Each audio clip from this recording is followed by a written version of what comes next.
Right. Indiramma ఇండ్లు, ration కార్డులు, రైతు భరోసా, ఆత్మీయ భరోసా ఇట్లా అనేక పథకాలకు సంబంధించి సొల్యూషన్ ఒకటే గ్రామ సభలు, వార్డు సభలు, బస్తీ సభలు అని చెప్పేసి సర్కారు చెప్పింది కదా. సో ఇవాటి నుంచి ఆ గ్రామ సభలు అనేది మొదలవుతున్నాయి. సో 21 తారీఖు నుంచి 24 తారీఖు దాకా అయితే ఆ సభలలో అనేక దరఖాస్తు ఫామ్లు అయితే తీసుకొస్తారు. ఆ ఫామ్ ఎట్లా నింపాలి, అసలు ఏమేమి ఫామ్లు ఒకసారి చూసే ప్రయత్నం చేద్దాం. ఇవన్నీ ముందుగా సిద్ధం చేసుకోరి. కొన్ని ఊర్లలో ఆల్రెడీ ఇప్పుడే స్టార్ట్ అయిపోయింది, కొన్ని ఊర్లలోనేమో రేపటి నుంచి అంటే కంటిన్యూగా స్టార్ట్ అవుతున్నాయి. మీ ఊర్లకు ఎప్పుడు వస్తారో వచ్చే ముందంటే ఇవన్నీ కొంచెం అవగాహనతో ఉంటాయి. సో ఈ ఫార్ములలో కొంచెం ఏమైనా తేడా ఉంటే ఉండొచ్చు, కానీ దాదాపుగా ఇవే సమాచారం ఉంటుంది. దీని మీద సిద్ధంగా ఉండరు. ముందుగా తెలంగాణ ప్రభుత్వం సిద్దిపేట జిల్లా ఒక ఎగ్జాంపుల్ తీసుకుందాం. ఇందిరమ్మ ఇళ్ళ మంజూరుకై దరఖాస్తు. సో ఇందిరమ్మ ఇళ్ళకి సంబంధించిన దరఖాస్తు చూసుకుందాం మనం ఒకసారి. సో ఒక్కొక్కటి చూసుకుందాం. సో ఇందిరమ్మ ఇళ్ళకి సంబంధించిన విషయాన్ని ఒకసారి చూద్దాం. వార్డు. సో ఇందిరమ్మ ఇళ్ళకి సంబంధించిన గ్రామమో వార్డో సరే ఏదో ఒకటి చెప్దాం. మీకు రాముని పట్ల అందాం. రాముని పట్ల మండలం మున్సిపాలిటీ అంటే ఒక చిన్న కోడూరు. సో దరఖాస్తు సంఖ్య వేస్తారు వాళ్ళు. గ్రామ సభ ఇందిరమ్మ ఇల్లు 2025 వాళ్ళు వేసిస్తారు. సో డేటు ఏ రోజు జరిగితే ఆ రోజు డేట్ వేస్తారు. అంటే మీరు దరఖాస్తు ఇచ్చే రోజు మేము ఒక్కొక్క ఊర్లలో ఒక్కో రకమైన డేట్ రోజు ఈ గ్రామ సభ జరుగుతుంది కాబట్టి ఆ రోజు ఆ డేట్ వేయాలి. రోజున మళ్ళీ రాముని పట్ల గ్రామము,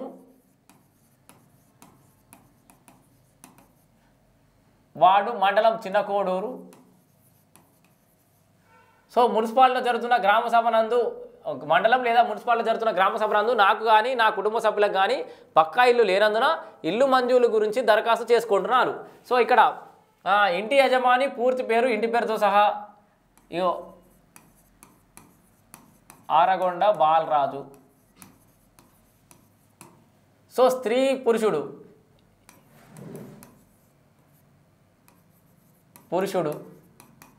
సో బాలయ్య అనుకుందాం. సో వయసు 35, కులం లేదా ఉపకులం పద్మశాలి అందాం. సో స్థలము లేదా గ్రామం, వార్డ్ నెంబర్, మున్సిపాలిటీ లేదా జిల్లా. స్వస్థలము. సో స్వస్థలం కూడా ఏ ఊరు అని చెప్పేసి మళ్ళీ గదే రాయాలి. గ్రామం లేదా వార్డ్ నెంబర్. సో ఈ రామును పట్ల అని రాసి హౌస్ నెంబర్ ఏమైనా ఉంటే వార్డ్ నెంబర్ ఏమైనా ఉంటే ఒక 5వ వార్డు ఏదో ఒకటి రాసేసే. ఇంటి నెంబర్, ప్రస్తుత చిరునామా, వీధి, వార్డ్ నెంబర్. సో ఇంటి నెంబర్ కూడా ఏమైనా ఉంటే ఇక్కడ హౌస్ నెంబర్ 1-100 అన్నాం. సో ఆధార్ కార్డ్ నెంబర్ ఉంటే 956789 ఏదో సంథింగ్ ఏదో ఉంటే నెంబర్ రాయాలి. రేషన్ కార్డ్ నెంబరు మీ ఇక్కడ కన్ఫ్యూజ్ కావద్దు. రేషన్ కార్డు ఉంటేనేమో రేషన్ కార్డ్ నెంబర్ రాయాలి, లేకపోతే రేషన్ కార్డు లేదు, ఇక లేదు మరి లేని దగ్గరికి చేస్తారు.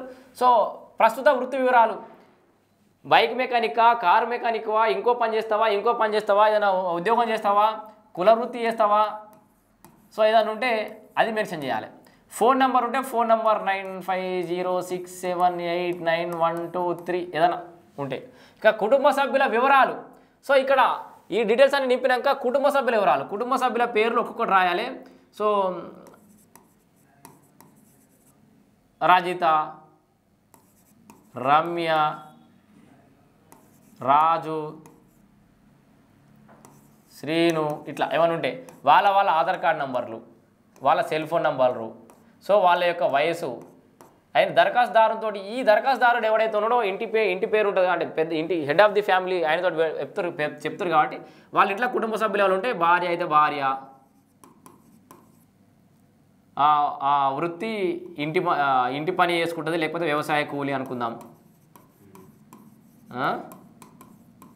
ఇట్లా ఏ పని చేస్తే ఆ పనికి సంబంధించి నింపాలి. సో ఇక్కడ పై సమాచారం నాకు తెలిసిన మేరకు పూర్తిగా వాస్తవం.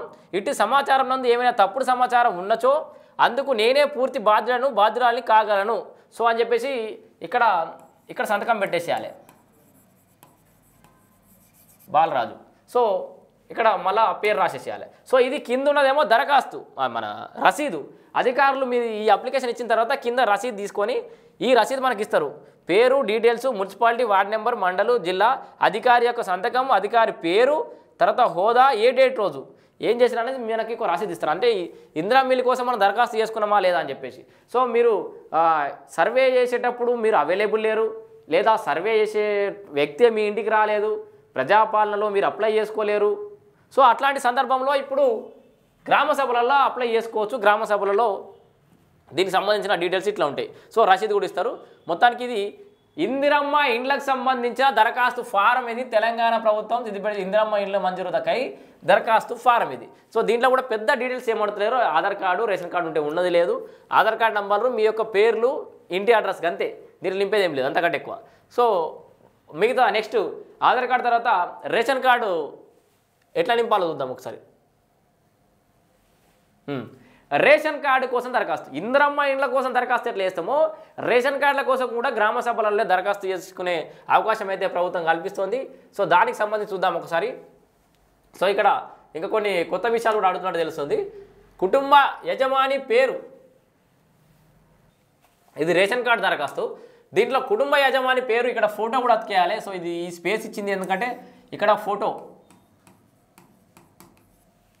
ఓకే ఓకే ఇక్కడ కుటుంబ యజమాని పేరు రాజు, తండ్రి లేదా భర్త పేరు కనకయ్య, చిరునామా కొత్తపల్లి అని పెడదాం లేదా ఇమాంబాద్. కులము, ఈ కులం కూడా రాయాలి కుమ్మరి. వైవాహిక స్థితి అంటే పెళ్ళయిందా లేదా, అయింది. మ్యారీడ్ అంటే వివాహితుడు, వివాహం జరిగింది అని రేపు జరిగింది అని రాస్తావా, ఏదో ఒకటి రాయి. ఆధార్ కార్డ్ నెంబర్ రాయాలి 956789 something. So mobile number 96765226. So ఇది మొబైల్ నెంబర్ రాయాలి. తర్వాత ఇప్పుడు ఇక్కడ రేషన్ కార్డు కోసం ఎవరు అప్లై చేస్తారు, రాజు అనేటైనా అప్లై చేస్తుండు.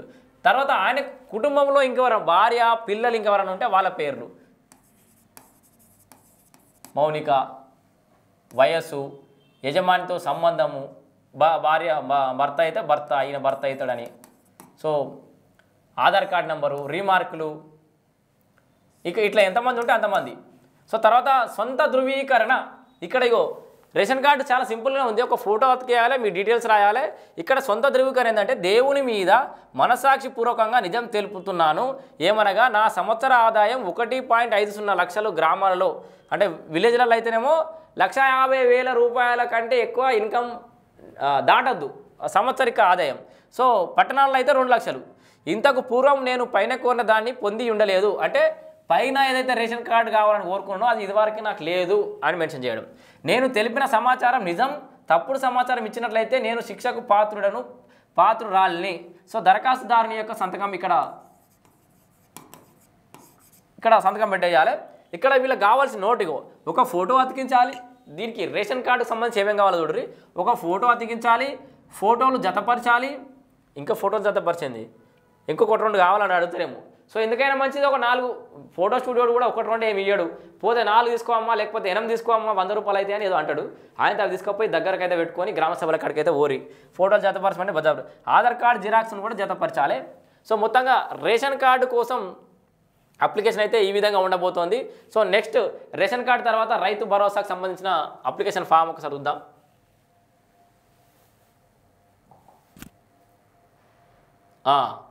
ఆత్మీయ భరోసా ఓపెన్ అయింది. ఓకే ఆత్మీయ భరోసా గురించి సంబంధించి రేషన్ కార్డు చూసినాం, ఇందిరమ్మ ఇల్లు చూసినాం. ఇప్పుడు ఆత్మీయ భరోసా. సో ఆత్మీయ భరోసాకు సంబంధించిన అప్లికేషన్ ఫామ్ ఒకసారి చూద్దాం. ఇది కూడా చాలా సింపుల్గానే ఉన్నట్టుంది. ఆత్మీయ భరోసా ఏదైతే వ్యవసాయ కూలీలు, భూమి లేని నిరుపేదలకు, ఉపాధి హామీ పనిచేసే వాళ్ళకి ఏదైతే ఆత్మీయ భరోసా 12,000 రూపాయలు సంవత్సరానికి ఇస్తామన్నారో సో 6 నెలలకు ఒక 6,000 రూపాయలు. సో దానికి సంబంధించిన అప్లికేషన్ ఫామ్ ఇది. సో కుటుంబ యజమాని పేరు, సో ఇక్కడ మనీష్ యాదవ్. సో తండ్రి లేదా భర్త పేరు రాజయ్య అందాం. ఈ చిరునామా అంకిరెడ్డిపల్లి.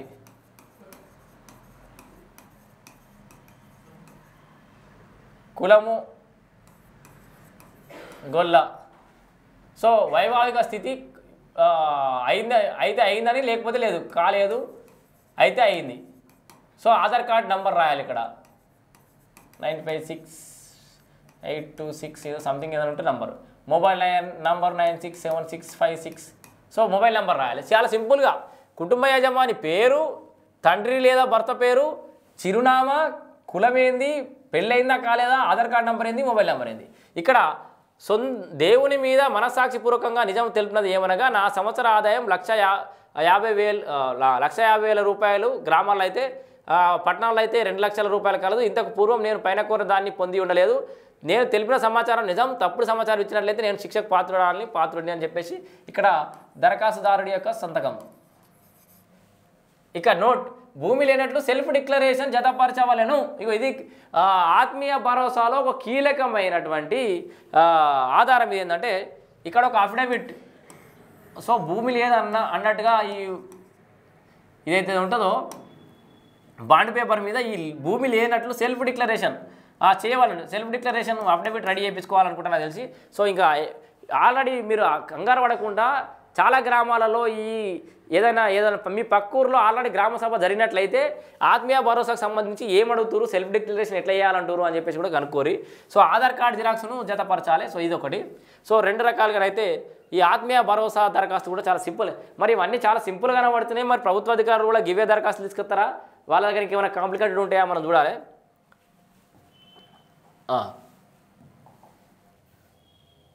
ఓకే, రైతు భరోసా రైట్ వచ్చేసింది. రైతు భరోసాకు సంబంధించిన అప్లికేషన్ కూడా మనం చూడొచ్చు ఇక్కడ. సో కుటుంబ యజమాని పేరు, ఇది కూడా చాలా సింపుల్గా ఉంది రైతు భరోసాకు సంబంధించి కూడా. సో మనం ఒక్కసారి దీన్ని కూడా నింపే ప్రయత్నం చేద్దాం. కుటుంబ యజమాని పేరు, ఇక్కడ రైతు భరోసాకు సంబంధించి కుటుంబ యజమాని పేరు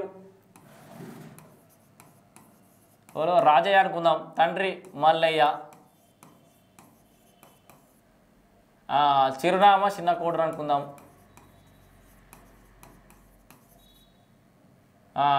కులము కుమ్మరి లేదా కమ్మరి, ఏ కులం ఉంటే ఆ కులం, వివాహం అయిందంటే అయింది లేదంటే లేదు, Aadhaar card number, mobile number అన్నిట్లా కామన్గా ఉన్నాయి ఇవి.